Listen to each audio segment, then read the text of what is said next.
rapaziada, sejam bem-vindos aí para mais um vídeo aqui no canal. Hoje aí meio que aos trancos e barrancos aqui, problema na câmera, peço desculpa desde já, mas não posso deixar de falar aí, dessa goleada histórica que o Vasco aplicou para cima da equipe do Santos, nesse domingo aí, 6 para o Vasco, 0 para a equipe do Santos, em pleno Morumbi, É uma partida que ia se desenhando, pelo menos nos minutos iniciais, como talvez um pouco mais complicado para o Vasco, devido à questão aí dos primeiros minutos bons do Santos, os primeiros 10, 15 minutos ali do Santos foi melhor, inclusive nos 4, 5 minutos do segundo tempo, o Santos chegou a dar alguns sustos ali para a meta do Léo Jardim, principalmente com o Guilherme, que perdeu algumas chances, e o Barreal, que acertou a trave do Léo Jardim logo no começo do segundo tempo, Mas o que se viu, na verdade, foi um atropelo da equipe do Vasco, sobretudo na segunda etapa, apesar do início do Santos ter sido bom no começo das duas etapas, tanto no começo do jogo como também no começo aí do segundo tempo. O Vasco, logo depois dessa pressão inicial do Santos, nos primeiros minutos do segundo tempo, já conseguiu fazer o segundo gol, após abrir o placar no primeiro tempo, conseguiu fazer o segundo gol no início do segundo tempo, e aí tranquilizou mais a equipe, um belo gol do David, aliás, pegou ali de um peito de pé ali, de voleio, lindo, o brasão até foi na bola ali, mas, meu amigo, nem se tivesse 3 brasões ali, ele conseguiu fazer aquela defesa ali, não tinha como. Mas a partir dali, aí parece que o Santos se perdeu, ao mesmo tempo que o Vasco teve toda a calma do mundo, para fazer o jogo estilo Fernando Diniz, criando as chances e, sobretudo, aproveitando, que o Vasco não é de hoje, que vem aí tendo atuações onde cria as jogadas, isso está sendo bem claro, inclusive contra o Grêmio, por exemplo, acabou não conseguindo a vitória na ocasião, mas criou bem mais chances do que a equipe de Porto Alegre.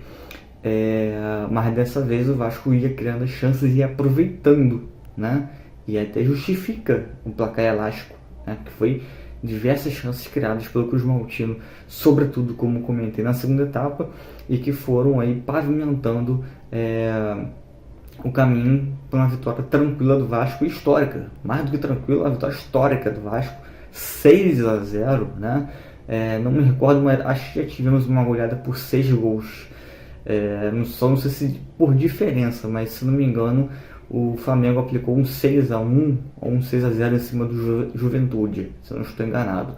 Há de confirmar essa informação, mas com certeza é uma das maiores goleadas desse Brasileirão, sem dúvida nenhuma, e chama muita atenção alguns detalhes, pós-jogo, principalmente, do lado do Santos, melhor dizendo, que é o choro do Neymar, totalmente desolado, praticamente não apareceu em campo, apesar de ser o craque que não conseguiu trazer sustos, perigos, praticamente criar chances que geralmente cria, para a equipe do Santos, acabou dificultando bastante o lado da equipe santista, principalmente devido a isso, e no final do jogo a gente viu o capitão e craque do Santos, camisa 10 da equipe santista também, aos prantos, até sendo consolado ali pelo técnico Fernando Diniz do Vasco, mas uma imagem que chamou a atenção, que com certeza aí vai circular aí pelo mundo inteiro do futebol, alguns jornais, inclusive o Diário AS de Madrid, na Espanha, já destacou, inclusive na sua manchete, o duelo entre Coutinho e Neymar, que Coutinho saiu melhor, inclusive fazendo uma partida espetacular, voltando a falar um pouquinho mais do jogo, a partida do Coutinho espetacular, só faltou fazer chover, praticamente, muito bem em campo, fez 2 gols, podia ter feito até 3 gols, caso batesse o pênalti, que acabou deixando com o garoto Ryan, que o outro que vem atuando muito bem com a camisa do Vasco, e que com certeza é um dos melhores jogadores sub-20 desse Brasileirão, um dos grandes destaques do Vasco aí, nesse Brasileirão é o Ryan também. Mais uma partida praticamente perfeita do Vasco, que vinha fazendo o que já tinha sendo feito nas outras partidas, né? Mas como eu havia destacado, não vinha aproveitando, né? Não vinha criando as chances reais, né? Não vinha transformando, né? Convertendo as chances de gol reais que havia criando em gols, definitivamente, né? E contra o Santos acabou que deu tudo certo também para a equipe Cosmaltina, meus amigos. Aí não tinha o que fazer. Aí chegava e fazia o gol. Inclusive, além do golaço do David, né? Se destacar também o golaço do Felipe Coutinho, né? Pelo menos um deles, né?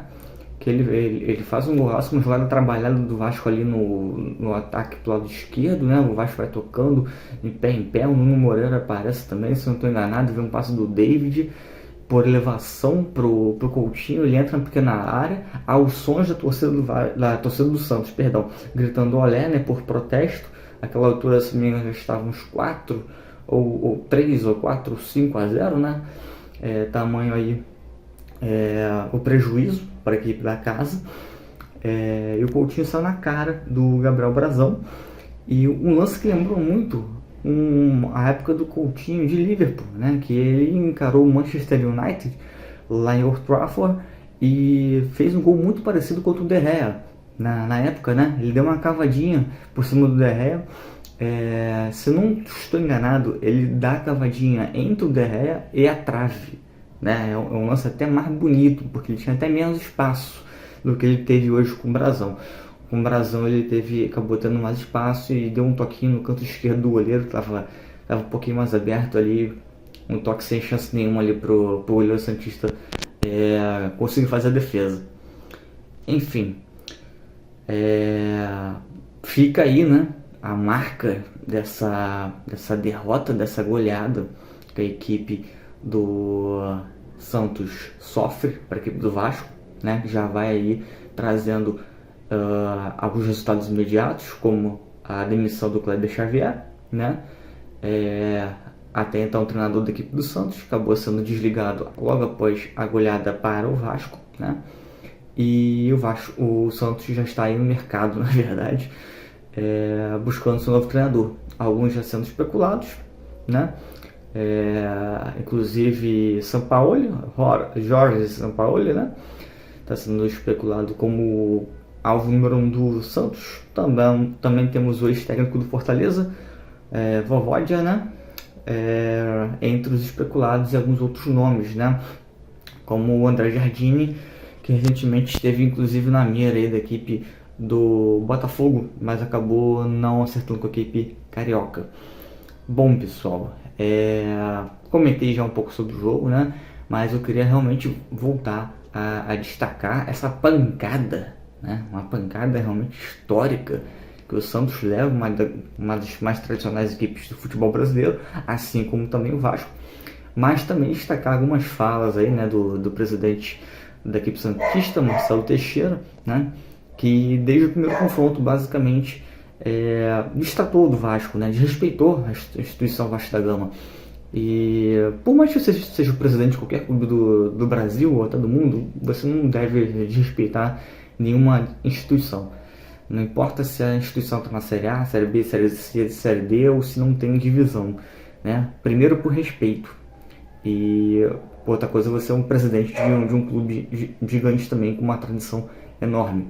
E mesmo se você não fosse, você não tem direito de falar mal de outros clubes ou enfim, de tratar de outras equipes, né? Você não teria o direito nem de fazer isso com um pequeno do Rio, né? Ou um tradicional do Rio, como um Bangu, Volta Redonda, e muito menos com o Vasco, né? E o presidente Marcelo Teixeira teve a proeza de falar mal do Vasco, de não só falar mal, né? De respeitar o Vasco de forma geral. Quando disse que era uma vergonha o Santos, era vergonhoso, o Santos não podia perder para o Vasco em São Januário, que é a casa do Vasco, literalmente isso, um dos estádios mais difíceis de você jogar contra, né? E ele simplesmente falar que o Santos tem a obrigação de vencer em São Januário, coisa que não é fácil de se fazer. E dentro de casa, ou melhor, né, com o mando de campo, mas no Morumbi, tomar a maior goleada da história do confronto, um 6-0.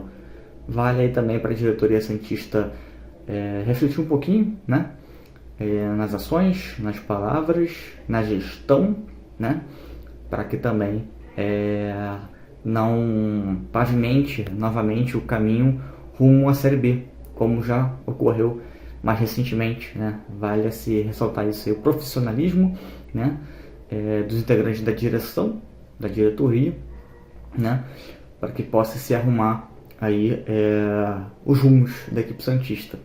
Santos tem total condição para isso, não à toa tem um dos melhores jogadores do futebol brasileiro, se não o melhor, que é o Neymar, no time, mas o Neymar sozinho não vai fazer milagre, né? E do outro lado, hoje teve também um grande adversário com um grande jogador a nível Neymar, que é o Felipe Coutinho.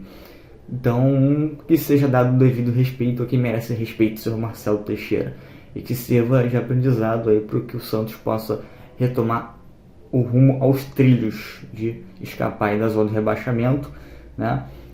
De não voltar para a zona de rebaixamento, melhor dizendo. O Vasco escapou saiu um pouquinho ali da zona, né? Tá uma posição acima, tá logo abaixo do Santos, inclusive. O Vitória acabou entrando nesse momento na zona de rebaixamento com 2 jogos a mais que o Vasco, inclusive. Então o Vasco ganha um respiro aí importante, né? O Vasco aí com essa vitória ganha mais moral, ganha mais respiro e pode começar aí a ter um pouco mais de calma, principalmente para o presidente Pedrinho aí trazer reforços para o Gigante da Colina, que precisa, apesar da vitória espetacular que teve nesse domingo. Ainda assim, o elenco do Vasco precisa de reforços. O time do Vasco é bom, os 11 iniciais são bons, mas não tem reposição à altura. Sair Felipe Coutinho, não entra ninguém, entra Garré. Garré não está à altura do Felipe Coutinho. Você tem que ter um jogador ali minimamente em condições de estar ajudando o time do Vasco, o elenco do Vasco, né? Dentro de campo. Beleza, galera? Então é isso, não podia deixar aqui de gravar um vídeo depois de um baile histórico como foi esse aí da equipe do Vasco, né? 6 gols, que inclusive faz com que o Vasco seja o único time ali abaixo do 8º colocado que tenha o saldo positivo, né? Não temos nenhuma equipe ali abaixo do 8º colocado, se não estou enganado atualmente é o Fluminense, com um saldo positivo. Temos uma equipe com 0 de saldo, mas só o Vasco tem no momento 1 gol de saldo positivo, que é muito importante, principalmente para quem luta tanto contra o rebaixamento como para quem luta pela Libertadores ou pela Sul-Americana. Saldo de gols faz sim diferença, tá? E vamos ver lá na frente como é que vai ser. Valeu, pessoal. Então agradeço aqui a todo mundo, peço desculpa novamente aqui pela forma improvisada de estar gravando esse vídeo aqui, né? Mas como eu falei, não podia deixar de gravar um momento tão importante da história do futebol brasileiro, inclusive, né? Então quem puder dar essa força aí, tá seguindo a gente aqui nas redes sociais, valeu? Para poder estar comentando aqui, deixar o seu like, se inscrevendo no canal, ajuda bastante aqui no projeto, valeu? E um grande abraço a todos, tamo junto e até a próxima.